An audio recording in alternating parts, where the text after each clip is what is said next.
Hi, I'm Julian Mobilian, Managing Editor of Drugstore News. And on today's edition of Watch DSN Inside Beauty, we are here with Oshia Savor, Chief Brand Officer at Maesa.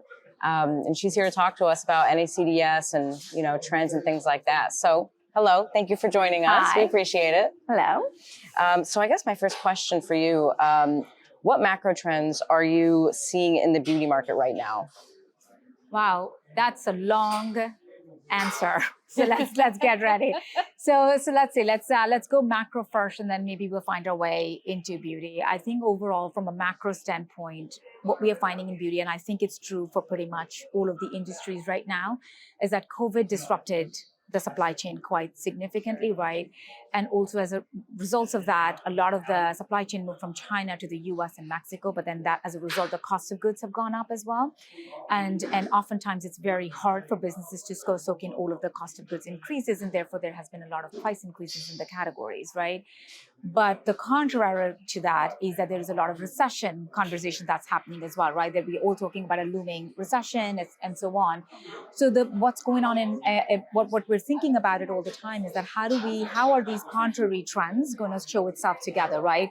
You're seeing the prices going up, but the consumers are asking for prices to go down because it's a recession coming. So as a result of that, I do believe that in beauty specifically, we will see that the walls between mass and prestige will continue to blend. Right. And people are going to continue to trade in and out of the categories. There will become categories that people will splurge on, just like fragrances. They really boomed during pandemic. They continue to boom, right? Fragrances became the lipstick index of 2008, right? Like they became sort of like the place where people wanted to go splurge. But then also there are times people are trading out of categories, right? And they're not able to afford it. So as brands, we have to constantly now wonder whether our categories would be the ones that they trade out of, right? And what do we do to keep that customer in? I think the other thing that I'm finding is that, of course, from a consumer perspective, there is always the consumer who's emerging, and then there's always the consumer who's fading. And in between is the giant consumer that's still at large, right? And the giant consumer in between is the millennials and the Gen Xers, right? But the baby boomers, as they're fading out, are still very high spending power, right? And still brands that don't talk enough about it. But then also Gen Z is preparing itself, right? And they're walking into the purchase cycle.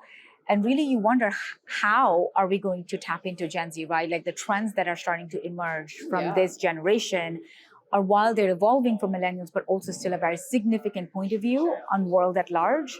So as brands, like, how do we keep up? How do we keep our maturing customer, get ready for the Gen Z customer, and then keep our millennials and Gen Xers happy, right? Like, how do you sort of kind of constantly walk the tightrope? I think it's a pretty hard one, and I think it will continue. We continue to see that. Lastly, I also find that, with the cookies deprecation, managing consumer journeys has become very hard. It's extremely impossible. It's almost impossible to track your customer, right? So all of the conversation now is tapping into the first party data, right? Like, how do you get first party access to your consumers? Now, in mass channels, direct to consumer websites are very hard to manage because our price points are not high enough to justify the shipping and the handling that oftentimes is required for that channel. It's a huge commitment and et cetera. So I think the tech innovation and retailer media therefore becomes very, very important. So that is one thing that I am constantly looking into, is that how, for my brands, do I find that first party data, right? How do we tap into retailer media and access more? How do we look into tech intervention more that helps us sort of bypass the first party access? So those are some of the things that are going on in my mind right now. Yeah, definitely. And, kind of jumping off of that technology aspect that you mentioned, have you met any interesting, tech giants or vendors, in the space right now? What's going on there? Yeah, no, I've had some very, very interesting conversations here. Some have been mind-blowing in terms of just what is possible now, in terms of just how you tap into your consumer. I won't get into the names of it, but really, I think around navigating the cookies and finding first-party data, definitely have met a few vendors. I haven't met enough vendors in the blockchain and the AI space. I feel like the industry is still finding its point of view on it. There was a point when everybody jumped into the metaverse, not really realizing where it was all going. Everyone we all just jumped into it and then realized, well, there was nothing to jump into just yet. I am a big believer of artificial intelligence. I am a big believer of blockchain. I know the change is coming. It's not exactly clear how it's going to impact the beauty industry, but I am looking forward to hearing from tech partners in terms of how, as CPG brands, can be partner in those types of tech innovation that's going to come out. Absolutely. I mean, tech is just crazy, like ChatGPT, all those things. And yes, but then what does it mean for businesses, right? Like, crazy. How will it change consumer behavior? How will it change how we do business?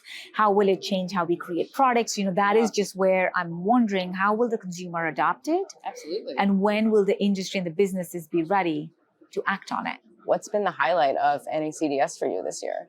Right. This is my first time at NACDS. It's very exciting to be here. At NACDS, just the attendance is such a senior level.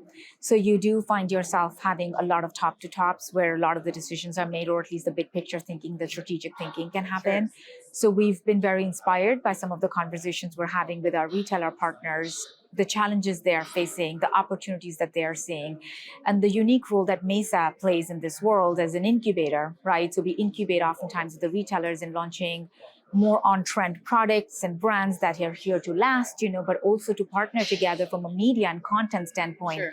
How can we incubate some of the opportunities that they're seeing, but also how do we help address problems in the industry that they're seeing, right? Yeah, so absolutely. Very, very excited about the access to tops that NACDS offers, but also the solutions that we come up with together at this very important conference. So really can't complain. It's been an exciting first time being here. So looking forward to the next year as well.